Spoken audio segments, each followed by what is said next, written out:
What's up, guys, and welcome back to the channel, Pete's Carport. So as you can tell by the title of this video, I'm going to point out all the things that are wrong with my $1,000 1995 SC300.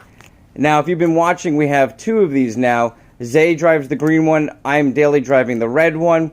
Some of the things that I'm going to discuss are going to be simple fixes. I'm going to be doing them on the channel, and by no means does it mean I'm upset with this car, because I can't tell you how awesome, fun, and just the projects that I have coming forward are going to be with this car. So let's get started. You guys stay tight, and we're going to point out some of the things that are common issues and some of the things that are wrong with my car that we're going to be working on, as well as modifications we'll be doing short term as well as long term. So stay tuned, guys.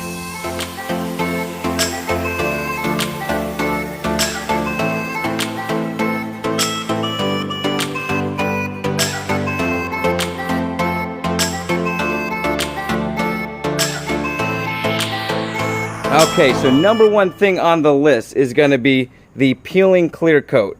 So in Florida, this is a very common thing that happens to cars that are not garaged, not cleaned often, waxed. But as you can see, my 1995 Benz, which is super dirty over there, has zero clear coat peeling, and mainly because it's been garage covered, as well as I wax it and the gentleman before me wax it regularly. So this here is not as bad as I've seen and is fixable to a degree. It will not be perfect ever again, but there is a way to fix that, and we may be showing that in an upcoming video. We do have plans to actually either paint or plasti dip the car a pearl white, so that will be coming as well. The next thing is my spoiler is actually starting to separate.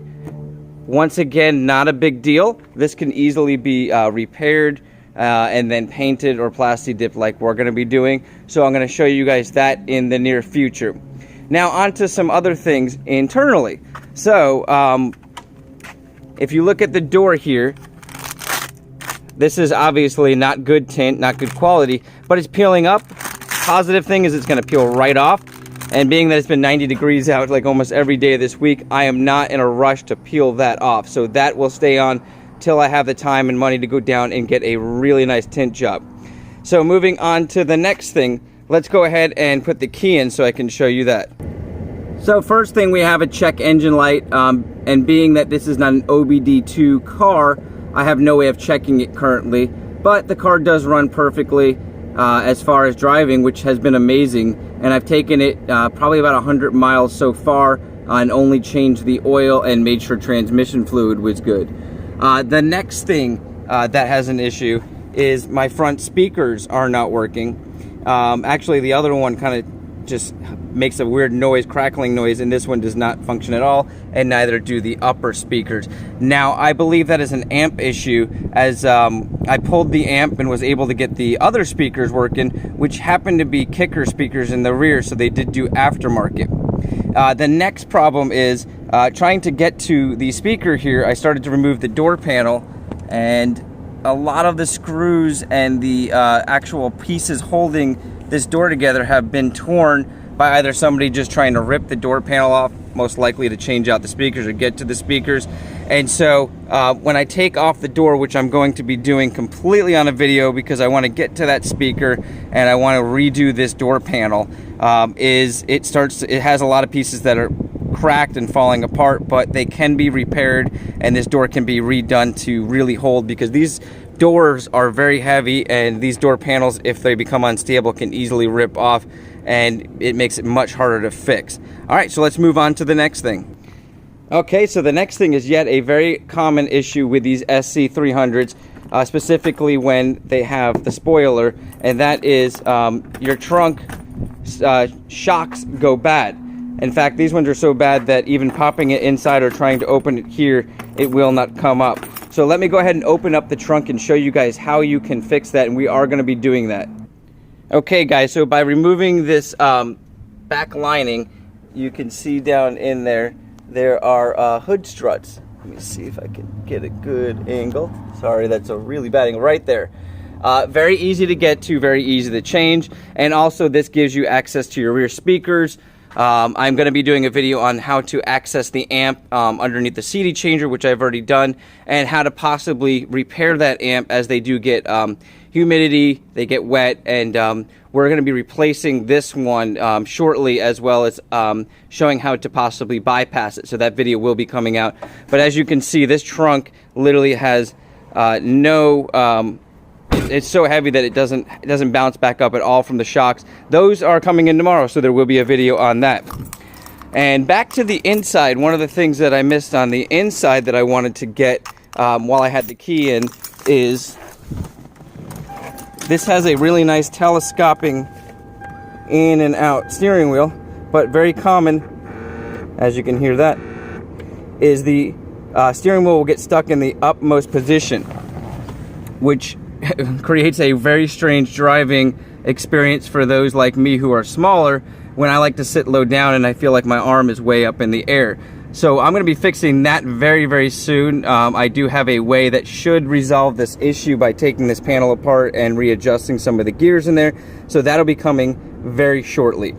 So now moving on to the next thing. Now, as you guys may have seen, this car had a water leak and had a lot of mildew in it, and I spent a lot of time cleaning this out, and this interior came out absolutely amazing, but I am going to be doing more stuff to it. So as you can see, these seats, minus some sun damage, as you can see here, which created a harder leather in some spots, and in the back it actually deteriorated, and that is pretty much non-fixable. That panel needs to be replaced.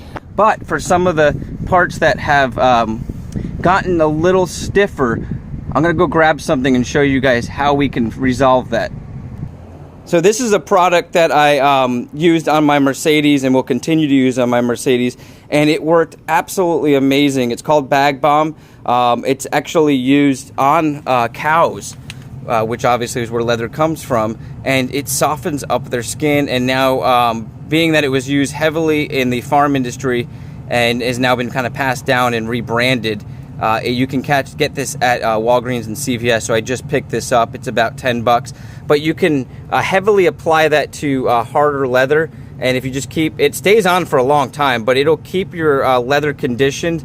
And I like to use 303 protectant as well, and that will also help soften up and ease up some of the leather, and hopefully give you many, many more years of good quality leather in your car. Okay guys, so now moving on to one of the other major things is the gauges are very known in this car to go out, whether it's the backlight, which is not my situation, although you can see one of those needles has some black spots in it.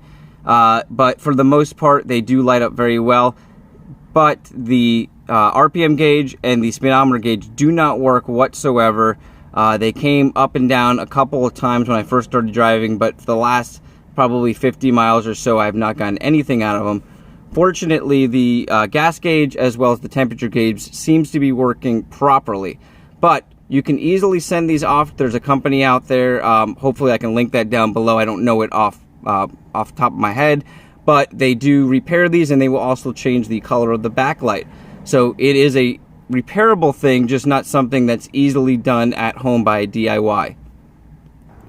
Okay, so stepping back outside, we're going to point out the last few things that are wrong with this car. Super common, the antenna breaks on these, and this was a 90s thing where antennas go up and down. I will most likely remove this because it's not really a nostalgic thing that I want on there.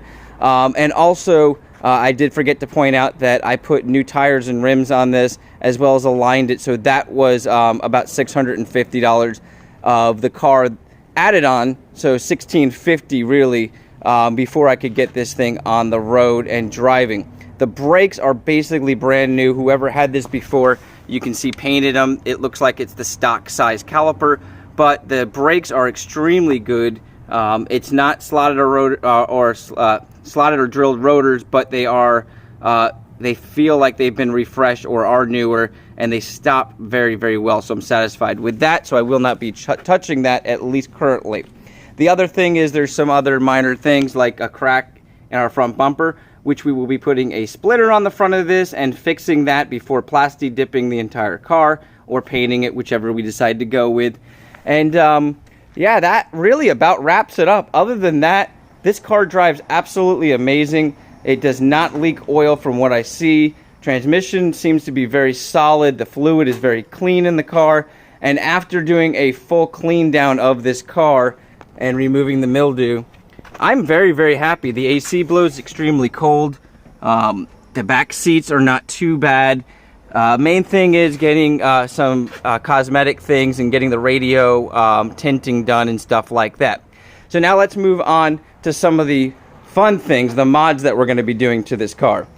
So if I haven't mentioned this, I did order a pair of coilover, fully adjustable dampening shocks and springs actually, are coilovers. And they are not expensive ones, but they are going to be a really fun project because it's going to allow us to do a full review on this brand. I'm not going to reveal it yet, but I also invested in some other parts that are supposed to make these shocks a much, much better quality because it's one of the things that was missing. So that's going to be a really fun video. Following that up, we are going to be working on the intake. And if you're not familiar with the BFI intake, basically it stands for big effing intake. It's a build your own intake, mostly done on the SC300. We're going to modify it to become a ram air style big intake that's going to give us awesome sound and hopefully draw some horsepower, but mostly it's going to be for the sound as well as the better throttle response. Now, if you guys didn't know, in one of the past videos, I mentioned that I was picking up a header and mid pipe. So I did pick those up, and those will be getting installed as well, and mainly for sound. Now, I'm not sure what I'm going to be doing with the exhaust because I do not want this car to be extremely loud. It is a 2JZ, so it can sound very, very good with many different types of exhaust, but I have not actually picked out the exact mufflers I want to go with and the size piping. The main thing right now is just to get the header, the mid pipe on, get rid of those cats. We do not need them in Florida, and so that's going to be a fun, exciting project to do. Outside of that, we're going to be doing a few other things. So outside of that, we're going to be doing a few other things, including a carbon fiber hood, mainly because I love the way the pearl white's going to look with the gold rims, carbon fiber hood. We're also going to be changing out the headlights, but in the short term, definitely polishing those ones up because they are absolutely disgusting. And like I said, we'll probably do some videos on paint correction, ways that you can fix the peeling of the clear coat inexpensively and at your home. But we're just going to be probably going over that with a Plasti Dip, but before doing Plasti Dip, you do need to prep the surface to be as smooth as possible so your coat goes on nicely. Other than that, like I said, we may be doing some brakes, and finally the manual swap. So that's going to be probably the latest thing that we do. It's the most costly. It's going to keep the car down for the most amount of time, as we will have to send it off to a shop or do it ourselves if we get to that level. Most likely it's something I want to have professionally done since we don't have a lift, and most likely won't have one by that time. And if we do, we're still going to be in the works of working a separate job and trying to get this done. I don't want it to be a month-long project and then run into issues and have the car stuck here. So we will be doing a manual swap. And then Zay, we may be doing a turbo swap on his car, but since he's been driving it, he's feeling the same way that I feel. And we're kind of suckers for keeping cars original with doing fun mods that we can then change back to be an original. Like, I'm going to take this hood and do a carbon fiber hood, and this hood will go into storage. So hopefully you guys like this video. There's going to be a ton of cool things that I'm going to be doing to this car. A lot of the problems that I mentioned will be fixed in a series of videos that will come out very shortly. I've already got the shocks for the trunk coming in, so if that's an issue that you guys have with your car, it's a very simple fix, as well as the steering wheel column. That's another very easy fix, and I'll be applying the balm to the seats and giving you guys updates of how that softens up the leather if you have that issue. And then finally doing some other little knick-knack things like taking the door panel off, seeing if we can get the stock amp working, and then changing out to an upgraded amp and upgraded system. So stay tuned, guys. I am so glad you guys have joined me on this project. You guys have really been good about filling me in on things that you see. I love all the comments and all the positive things, as well as some of the negative things. It kind of always makes me laugh when people post very negative things, because it's almost like they're just upset with something that they don't have. But keep them coming, guys. And if you have any questions about some of the things I do, or if you see something that's not correct, fill me in, and we'll look at it in a later video. Have a blessed day, guys. I'm Pete. This is Pete's Carport. The 2JZ videos are coming, as well as W140. And yes, that is the Civic that we did in the truck bed liner. It's almost finished up, and this will be a quick review of that. But there's a lot coming on that, and hopefully that'll be sold pretty quick so we can put some more money into our 2JZ projects. Have a great day, guys. Thanks again.